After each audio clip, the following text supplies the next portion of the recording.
Hey, it's Heather, and today is a very good day for an adventure in gardening. So today's the day that the houseplants start coming back home from summer camp, and it's long overdue. And I told you in my last video that I definitely am one of those people that drag my feet. But there's a little more to that story than just about me wanting to extend the season and getting the most out of the last few warm days that we have. A lot of the houseplants that I have, I actually want them to feel the days getting cooler and shorter and kind of go into a dormancy. I want if there's pests, which I know that there's pests, because when they came outside, that's when the pest population started to really show its head back in, late April, early May. But I want the pests to die off as much as possible. I also, I'm giving myself a week to take and bring them back in, because it's like this, there's a migration out and there's a migration back in for them. But I actually am going to use a spray on all the houseplants, because one of the worst things that could happen inside the house in such a small area with so many plants is to have an explosion of mealybug or spider mites. Aphids, aphids I can handle. I can handle them pretty well. But the really sneaky ones are like scale and mealybug and spider mites, because they really don't let you know that they're there until they're really in there. And there are some plants that are harder than others to, get them cleaned up again. So I figured this would be a great opportunity to kind of show you some of the plants that I have in my collection, some of my house plants, or my tropical or subtropical, because some of these are not houseplants for where you might live. Lemongrass, I take lemongrass in as a house plant, and citrus trees and fig trees, I take them all inside. So I want to show you some of them before I start to drag them all inside, because it's easier to see them outside when when I can kind of single them all out. So let's go take a look at some of the plants. So being outside for my house plants is good for them, and it's good for me. It allows me to, because I have a lot of house plants, and it allows me to really clean out the rooms that I keep them in. And it also allows me, so the migration, let's talk about the migration. So the things that are in my sunroom, which I did a small tour at the late winter, early spring last year of the plants that are in the sunroom. The plants that are in the sunroom, minus the succulents, all come outside. So all of the big specimen plants come outside. And then when that room is freed up, plants that are in the other parts of the house that could use a little more sun, a little more light, a little more air circulation, they come out of the living room and the kitchen and the bedrooms into the sunroom. So they kind of have their own little summer vacation as well. Now, there are plants that stay in place year-round in the bedrooms and in the kitchen. The pothos, all of the pothos, they stay in place. But again, when it's summertime, I will bring them into like the bathroom and give them a shower. The aspidistras, I have one aspidistra outside, but the aspidistras stay in place. The blue-footed ferns stay in place, so they don't really get more light, but they probably get a little more attention in the summertime. So in order to get these guys back in, I have to clean the whole house, basically, because I have to take the plants that are in the sunroom and put them back into the other rooms, and then the plants from outside get to come inside. So by giving myself a week to do this, I can make sure everybody's clean, give them spray them down, make sure there's no pests, take the leaves out of the tops of the pots. I will not do any repotting this time of year. The last time I repotted something was, I don't know, early August. I think that was the last time I transplanted anything that was out here that I'm like, you're going to need a bigger pot before you come in. So that's all done. Now the next time I will transplant, because most house plants, they really slow down their growth in the wintertime. We stop our fertilizing of them right now. And I'm speaking for myself, Connecticut Zone 6 right now. It might be different from where you're at, but my ready for their rest. They're just going to be pretty and kind of stay put until about February, and then everybody starts to get fertilizer again and some new growth. So this area right behind me is one of the areas that I use for my houseplants. This is under a big maple tree. It gets a little bit of morning, well, a little bit of filtered morning sun, and then it gets, from this direction, it gets a little bit of evening sun as well. This is a great spot for the plants. Now we're gonna go in close up and take a look at them. I've got two helpers here. That's what my hands keep petting them in order to keep them at bay. I've got Priscilla and Penelope here, so I'm sure they're gonna wanna help. Okay, so this is the first area that we're going to look at the plants, and some of these actually came from, it's very, very, very shady down this little alley right here, but I've pulled them out because it got cold a few nights ago and some of them had to come in the house. So let's take a peek. I guess we'll start right here. Actually, we'll start right here with my little trouble plant. This is moringa. And apparently I don't know how to grow moringa. It's coming in today because it went dormant last year and it actually didn't, I thought it was dead. It actually didn't come up through the soil again until the middle of July. So I'm gonna try to not let it realize that the cold weather's coming, and maybe I can have that as a houseplant. But if anybody out there has ever grown moringa as a houseplant, please let me know how you've done it. I've got two little seedlings here of dragon fruit that a friend of mine gave me. They were itty bitty. There's some new growth on this one here. They're a little wetter than they should be, I think, but I'll put those on the windowsill today. This is a variegated stromanth that when it came outside, it had been in our spare room and it was hurting, and I actually cut it all the way back. And so this is all new growth on this one. Penny, please don't do that, honey. So, so this one's actually going to come in today. I'm going to make a pile of all the ones that are going to come in today, and I'm going to start spraying them down. But this is a great house plant that takes indirect light, and it can go quite dry between waterings.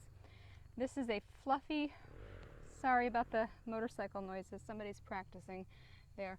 This is a fluffy Ruffles fern. Again, this one was in the spare room and I put it in very, very deep shade for the summer, and it's grown back beautifully. This is in the same family as the Boston fern. This is a ginger, an actual edible ginger root that, again, didn't break dormancy until really super late. So I'm going to take this one in today, but you can see the ginger root, Penny, right there. So all of these leaves need to come out of the tops of the pots before they can come in, because critters live in these leaves. All right, from there we're going to look, this is a really interesting plant that I got at Logie's quite a few years ago. Ribbon plant, tapeworm plant, what a terrible name, right? What a great plant though. If you ever get the opportunity to get your hands on one of these guys, look at this. So it's going to be like this little shrub looking thing. This is all new growth right here. It's segmented, see the segments right there? And then these little leaves come off of the segments. So this is like super flat, but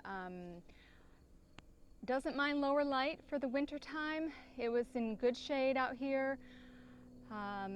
Doesn't really like to go super dry between waterings, likes cooler temperatures, and I like that about it. Bromeliad, actually this bromeliad is in need of being divided. You can see 1, 2, 3, but I'm not going to do that now. Actually, I think there's 4 here. I will do that in the springtime, but this is a great, you can see the cobwebs there, so I'll be spraying this down with a hose and taking a little brush and trying to get the spider webs out.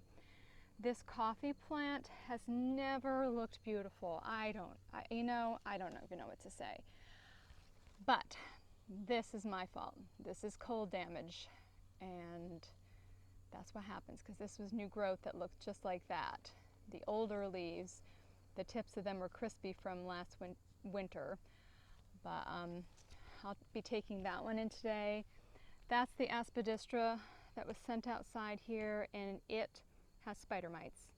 Had spider mites, I'll be spraying it down. Hopefully I'll be able to bring that one back in. It's tough with aspidistras when they get spider mites, because see these little hiding places here? It's really hard to get them cleaned up again. I have some succulents. Okay, so I do have some succulents outside, but it's the, oops, it's the ones that were giving me trouble that came outside. Kangaroo paw, I don't actually know what its name is. This is another one here. I believe this is a pilea. Some ivy,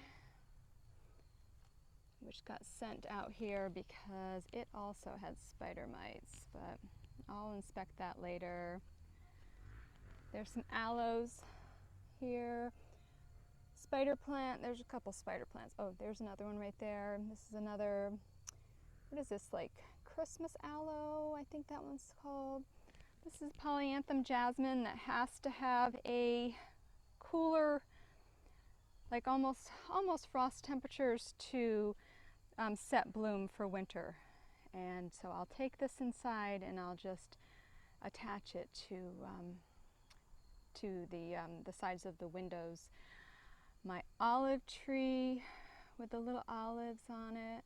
I didn't get a ton of olives, but still kind of cool, right? The plant itself is beautiful. I've heard people say that it's not valuable as a house plant, but I think it has a very graceful element to it, and I really like it. So let's see if I can get the whole thing.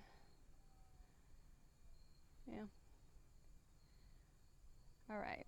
This is a yellow jasmine that I just took them off of its neighbors, all the plants around it. I had cut this back to nothing as well. This guy had some mealybug on him. He can stay out quite late and it'll be fine. There's some coleus and a begonia. The begonia will be coming in. A lime Boston that I keep. This is a angel wing begonia. It is faded from the sun, but I do have some cuttings inside. A friend of mine gave me cuttings of this one, and I've made many plants from it. So it's got some good size wings on it. This is a geranium that's not looking so great that I've had out here. These are the flowers from that begonia. And this begonia, messy tart back there. This begonia is super pretty. And it actually did not look pretty inside the house. What's its name? Begonia Sophie Cecile. So it definitely needs more light, and it gets the pink. See the pink right there? Yeah. The clivia can stay out quite a bit longer. It appreciates that little bit of a cold snap, not frost, but the cool nights, and then it'll come inside and no more water until it starts to have its, I need to take this off. This is last year's flower stock. But no water until it starts to get, or very, very little water, because I have trouble not giving any water when I see a plant that's super dry. But as soon as the flower stalks appear, then you can bring it into the main part of the house and start watering it normal. Dichondra, I know this is an annual. I grew this one from seed. Really pretty. I like it as a house plant. Oh, plumbago. My brain almost forgot. So the plumbago is one of those plants that I definitely want it to go into a sleepy dormancy because I really don't have space inside for it. I'm going to cut it back. It bloomed all summer long. It was very, very pretty. This plant right here, I have to get the tag out of this, but let me just stand back. It has been such a good friend to me for so many years, and it blooms like jasmine and it smells like jasmine, and it's been in sun and it's been in shade. Look at that little pretty flower right there. And up until, you know, that couple of nights ago when it was really cold, it was loaded with blooms constantly. Let me get the name out of this one, of the tag, so that we can. Okay. There it is. That's why I forget it. But it's really pretty. It's a great plant. Right here is a Calamandan orange. This is one of the ones that I just transplanted because he wasn't straight. I think it's still not straight. Yeah, I'll take a look at that when I take it in. This bay tree, looking a little rough here. I had it in too much sun. I've had this one a long time. And then in the back is that walking iris that I also transplanted that one. So that is this little corner right here.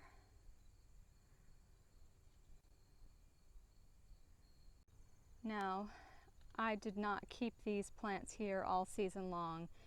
This is, I kept them in the deeper shady parts, but they have to come in, so I moved them, actually moved them inside when we were down to 37, 38 degrees a few nights ago, and now I've moved them outside so that I can give them a good washing. This is Philodendron Xanadu, and this is Philodendron Hope. Now I know that Hope has been reclassified and is no longer called a philodendron, but she will always be philodendron to me. And I don't know if Xanadu has been reclassified or not, but it's a gorgeous looking plant. I just love this. Doesn't mind the lower light all winter long, looks pretty all the time. You can see how spread out Hope is here. Hope is a monster with the tail. Look at the tail. Yep. Okay. So, and look at the stalk. It's a beauty. So all of these leaves need to come out. So it's a big job. Norfolk Island pine. This is a great plant. This belongs in one of the bedrooms upstairs. Just looks good all the time. And I wanted to talk about podocarpus. Now I realize that there are parts of the country where podocarpus is an outdoor shrub, kind of like I would use arborvitaes here.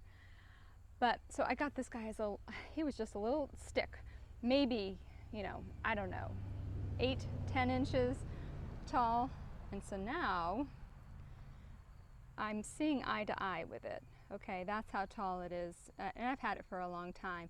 But what I want to say about this, if you can see it as a plant, is it's very versatile as a house plant.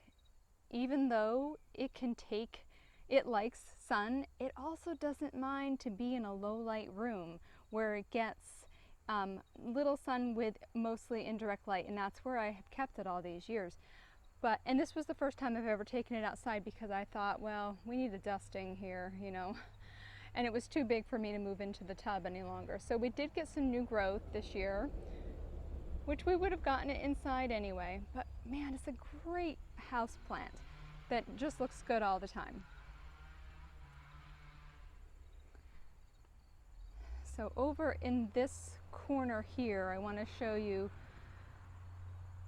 some of the plants that like more sun. But before I do, these are two plants right here that they don't look like house plants, right? But they're coming in this year, and I've been bringing them in and out of the greenhouse, making sure that their nighttime temperatures have stayed in 50. And I just want to do a little experiment to see. These are tomato plants. Red Robin is, and I had a lot of not nice things to say about Red Robin early in the season, but she just, like, I don't know, like when the weather started to get cooler, it's like, okay, I'm getting ready to shine now. So it started to grow like mad, and it's got all these beautiful little tomatoes on it. So I'm going to be taking these inside and seeing how long I can keep them going. Are you girls having an argument? All right. I have to pull the sweet potatoes up. I can't wait to do that to see what's under the ground. This is the corner here that I've had the basil in early on in the season. I had turnips, and this is an Australian finger lime that I was ready to throw in the garbage. I was ready this past winter, and listen to me, it's not like the other citrus. Let me make sure you can see it. Okay. It does not like to be cool. It likes more sun. So we're gonna have to figure out a place inside. And I've had it for, I don't know, 8 years or so. And I've had the limes off of them. And apparently it just said enough is enough. This is not what I like. So, and I don't think I see any fruits on it. Usually about this time there will be fruits on it. It's got these cute little flowers. Oh, here's a fruit. Well, maybe that's not a fruit. I actually don't know what that is. Okay, anyway, the rosemary come in. Those two, so I can use them all winter long. These are Ponderosa lemon seedlings that I grew, that I started last year, and I grew a lot of them. And the reason that I had a lot of them and kept them going this long is because I want 2 standards for the front porch. So I had to make sure that I was going to get 2 that had active growing tips to them. In this corner, I have 4. Yeah, 4 of them. That one's really small. So I get to decide which 2 I'm going to keep, and then I have to find a home for the others. This fig tree, Black Mission, I got 1 fig off of it this year, which I was really excited to have that 1 fig. I normally leave this fig outside until it's completely defoliated, and then I bring it inside. I'm not going to do that this year because I have learned that Black Mission has a larger fall crop, and I do believe that there's going to be fruits in a couple of these places, but I'll know in a few weeks if that's the case. But so I'll do it a little different this year. I'm gonna put it in the greenhouse and see if I can keep it going. All right, we're gonna head on to the last place that I have house plants. Get to go through this arch that I don't know if I'll be videoing this again, but look at this sweet autumn clematis. How beautiful it is on my garden arch here.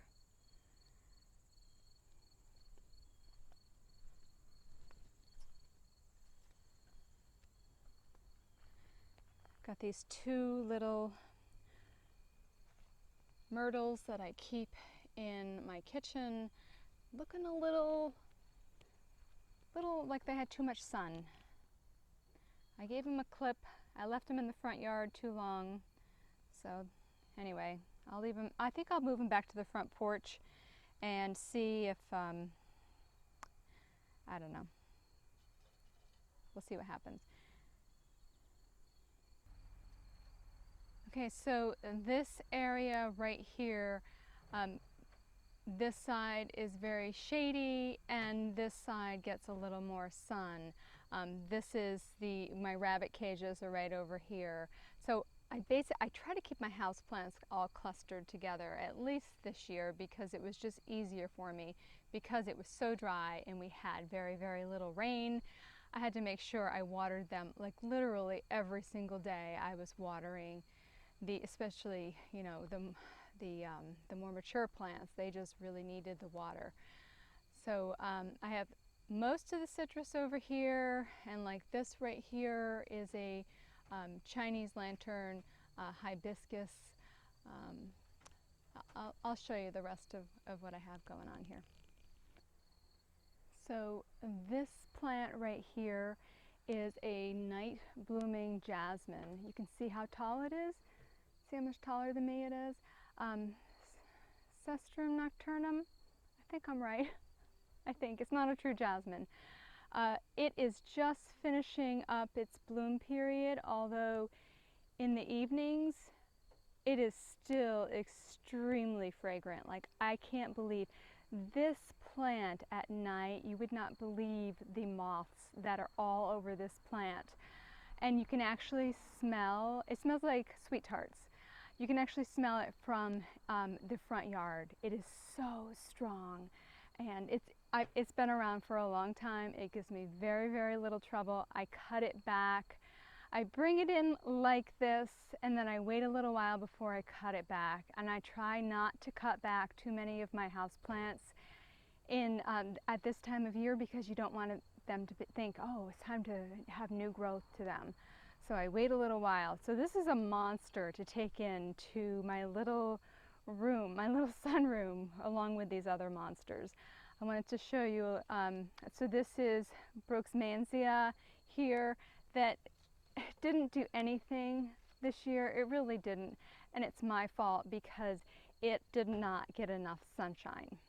So, and because I kind of stuck it over here. So this is the Chinese hibiscus Chinese lantern. So pretty, blooms in the wintertime. It's just a little plant though. I mean, it's a standard plant, and my daughter Tiffany had bought this as just a little bit of a sprig, but can you see?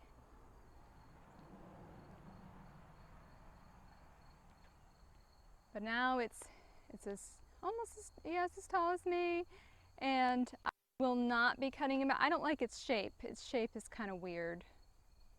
See the weird shape to it? Yeah, but I'm not going to cut it because I want the blooms this year. So right under the night blooming jasmine is Pittosporum. It's a variegated Pittosporum, and now the solid green Pittosporum is more fragrant. This is a winter bloomer, but this one is just pretty all the time, and I just use it as an accent piece in the garden normally, but so I've kind of stuck it here, and it's on a little bit of a pedestal here, so it's really not that tall of a plant.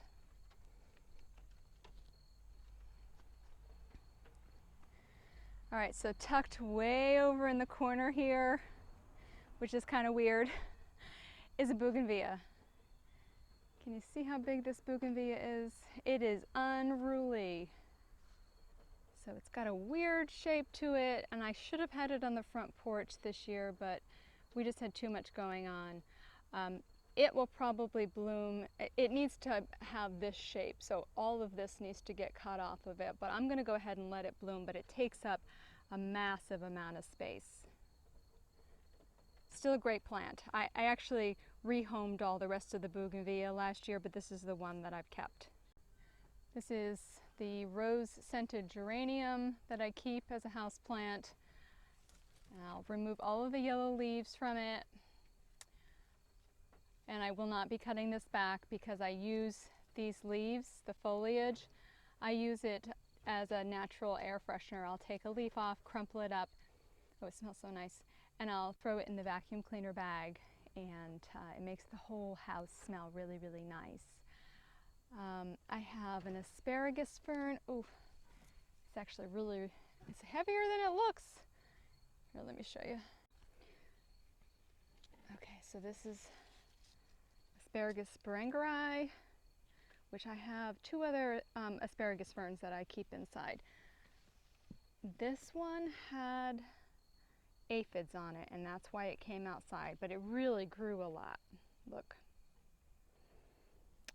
I have a stephanotis. I have a stephanotis that it's on a hoop, but it's a little unruly. This is a winter bloomer.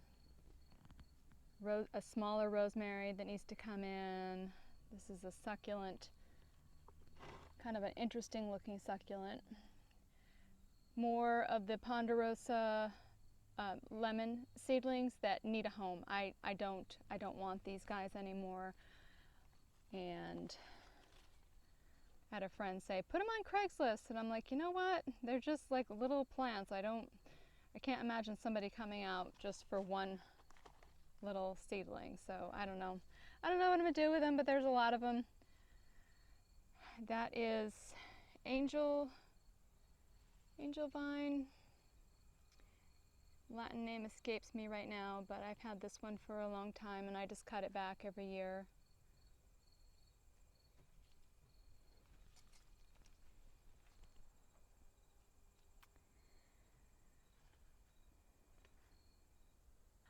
Okay, so this is the ponderosa lemon that I got the seeds from. You can see how big the lemons are going to be. I've got great looking foliage for the most part. This, I don't know if you can see, but that is spider mite damage. See all those little speckles right there? But I do not believe that there are spider mites on here.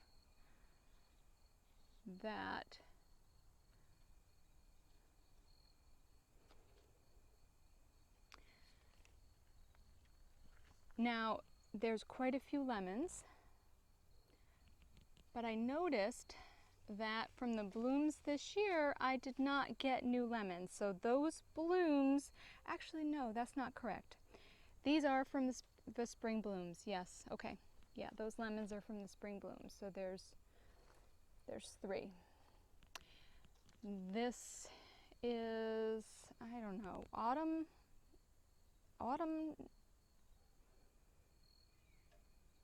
This is another citrus, I can't remember its name, but it's an orange one. This is Meyer lemon, and look at the spider mite damage on here. New growth, old growth. So definitely going to pay some extra attention to these to make sure that I don't bring any of them in. I mean, who am I kidding?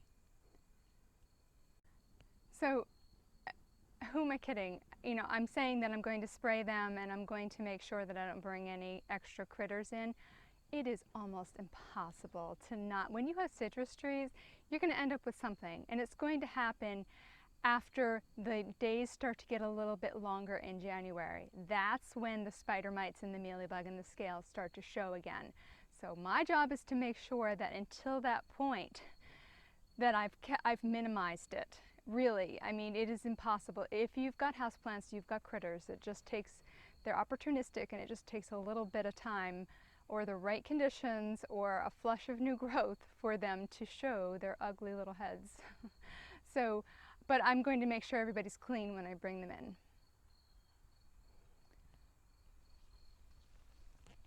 Now this tree right here is an orange tree, and this was my grandmother's orange tree.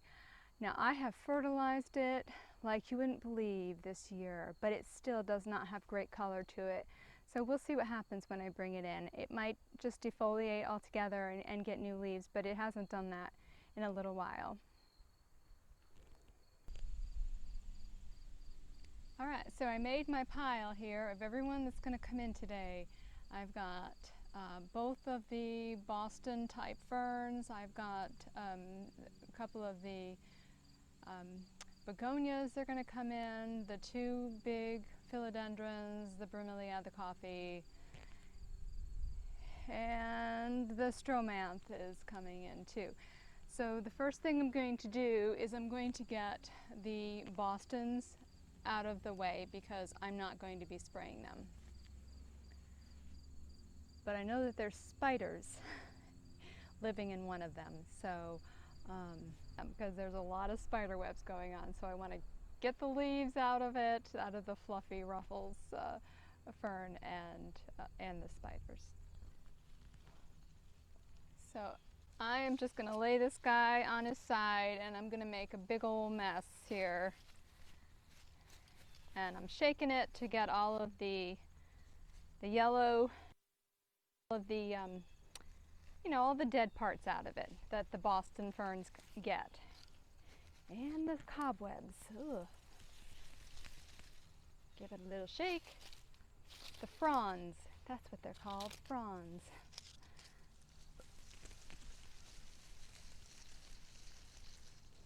I have a pair of scissors, so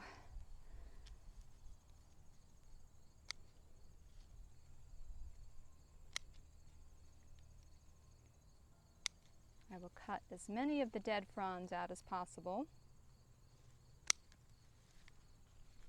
Roll it around.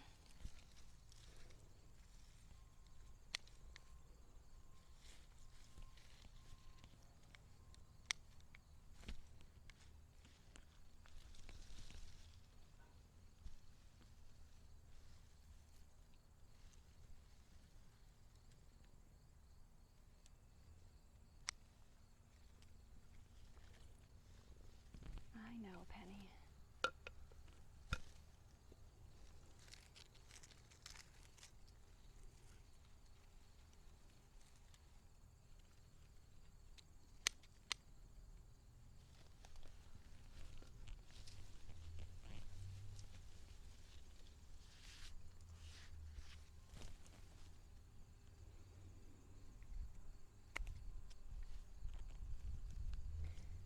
And what was a plant that might have gone to the compost in the spring is now a really beautiful, lush fern again.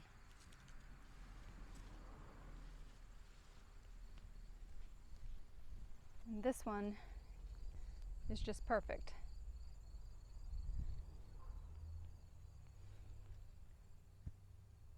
So those two are ready to go in.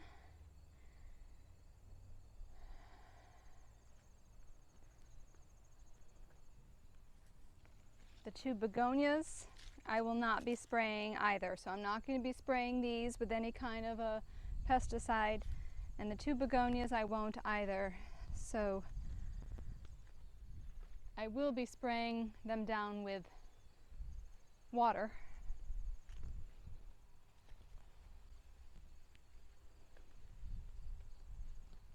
And this one, I'm just going to take the bad leaves off of it.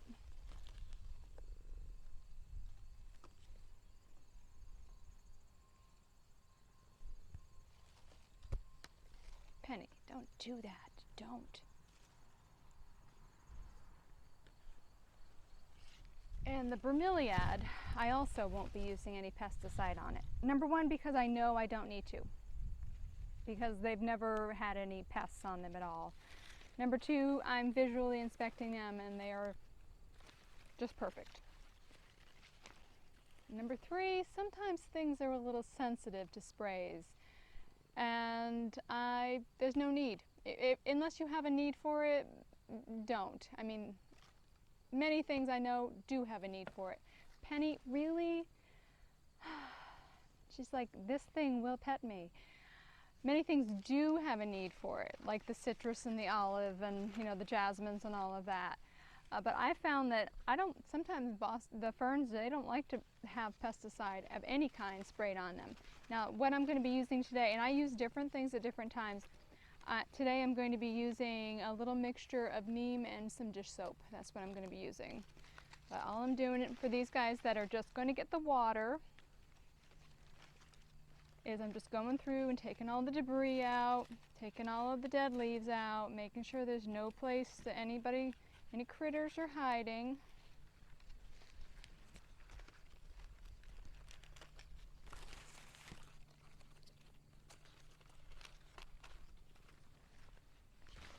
This one accidentally fell out of its pot this morning too.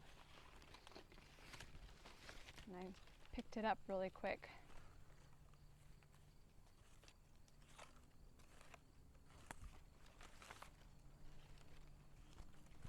Penny, you are so silly. So silly.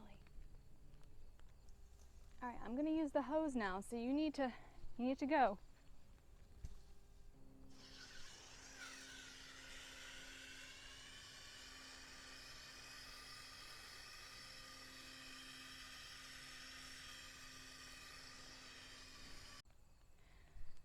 Okay, so I'm actually going to remove a couple of these very spread out branches on this philodendron hope. So I'm going to cut them off, no matter how painful it is.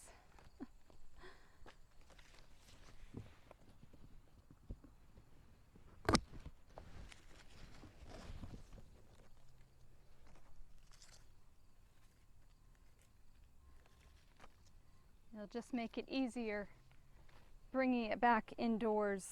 And some of these pots get really, really heavy. I mean, these are not even the big pots. Oh my goodness, some of the big pots that the citrus are in, oh my word. They are really, really heavy. So I make sure I don't water them so that they're a little bit lighter. And I have a system that I use boards and blankets to get them up 3 stairs. Yeah, you got to really be committed to your plants. And some years I've thought to myself, oh, I'm going to have to hire somebody eventually to do this. Okay, so I washed my pump sprayer out today before I put my stuff in it. Now keep in mind, I am an organic gardener, but when you bring your houseplants in, you want to minimize the critters that you bring in. And that's why I am not doing this spray. I'm not doing it in the garden. And plus I'm using some of the more mild things. So I have this pump sprayer and I'm going to thoroughly, oh yeah, okay.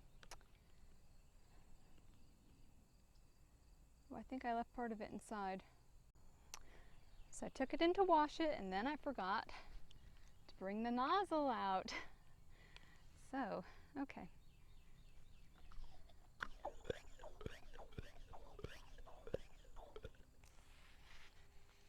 So if you're going to spray your houseplants, you spray very thoroughly because you don't want to leave anybody behind. What does not kill them shall make them stronger. And with this like philodendron hope, I know that this is Xanadu, sorry. I know this guy had scale before. That's why I'm using neem. So you want to make sure you really get down inside the little nooks and crannies.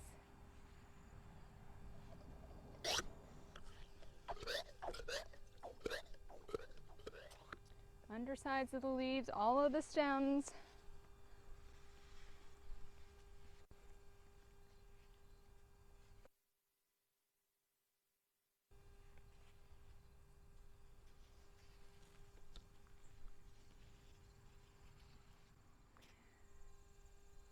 So I'm going to go ahead and finish up with this group, get them all sprayed down, get them dried, get them inside, and then I'll just take it easy. I'm going to do this slow and steady. So how about you? Are you bringing your houseplants in? Do you have favorite houseplants that you would recommend? Hey Heather, you got to try this. I know I mentioned some today that I think are real winners, really easy to care for. The podocarpus, the little inch plant, ribbon plant, they're just great. You know, there's something about houseplants that make a house a home. They really do. And plus, it's gardening year-round. So I'd love to hear about you and if you keep houseplants as well. Give me a thumbs up, subscribe, I'd love that. Stay in touch and don't miss out on the next adventure in gardening. We'll see you soon.